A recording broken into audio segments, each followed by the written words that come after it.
Hello，大家好，我是米克瑞，欢迎来到我的频道。很多人都会问我说，留学生到底都在干嘛？留学生就是出国前被朋友排挤，说家里太有钱，出国后每天吃泡面、看康熙的人。说到这个，听说我朋友 Howard 跟 Lexi 本来拍影片的最终目的，除了同志婚姻平权之外，就是上康熙。啊，节目都没了，我人生还有目标吗？没被录的啦。啊，我都还没介绍你，出来个屁呀！好啦，跟大家打个招呼。Hello，大家好，我是 Lexi。刚好我也是在留学的时候认识 Make Ray 的，所以我想说，跟他一起拍这个我不是很熟的主题，顺便跟大家解释一下，留学生的刻板印象。其实不是每一个留学生每一天都在 party，然后开名车、吸大麻，好不好？像我本身根本就不会喝酒，所以我每次去 bar 的时候，我都会说 Apple juice please。我因为英文跟同学沟通困难，所以导致我在班上孤单北半球，所以好像也没有什么 party 到。但是听说兄弟会很多 party， 我们学校太小了，所以没有什么兄弟会这种东西，所以我也搞不懂兄弟会在干嘛。是说有谁会参加啊？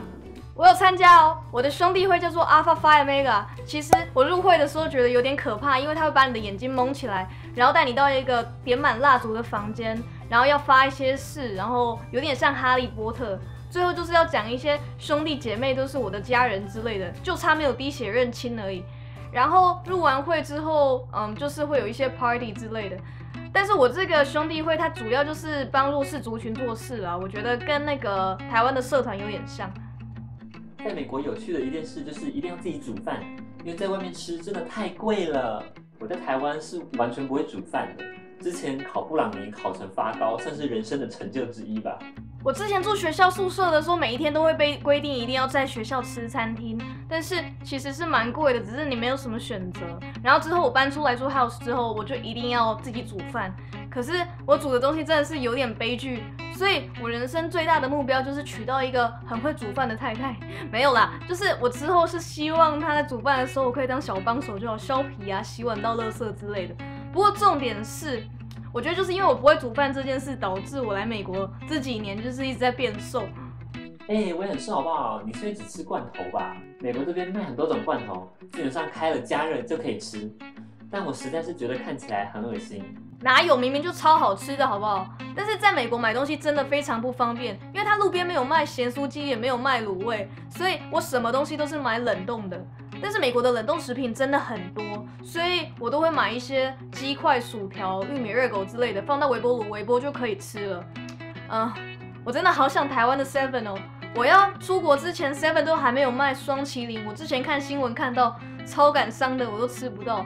不过美国的 7-Eleven 真的选择很少，而且又没有卖国民便当，好伤感啊！哎呦，所以美国很可怕，知道吗？开玩笑的，但留学生活真的有很多不方便跟要重新适应的地方。只是我们出去玩的照片在脸书上跑出来的时候，不会告诉你这些。然后这个影片基本上就是两个留学生在发牢骚，不好意思。今天真的很谢谢 Lexi 来我频道跟我聊天，而我也在 Lexi 的频道跟他合作一个影片哦。我教 Lexi 如何变娘，大家记得去我的频道看一下哦。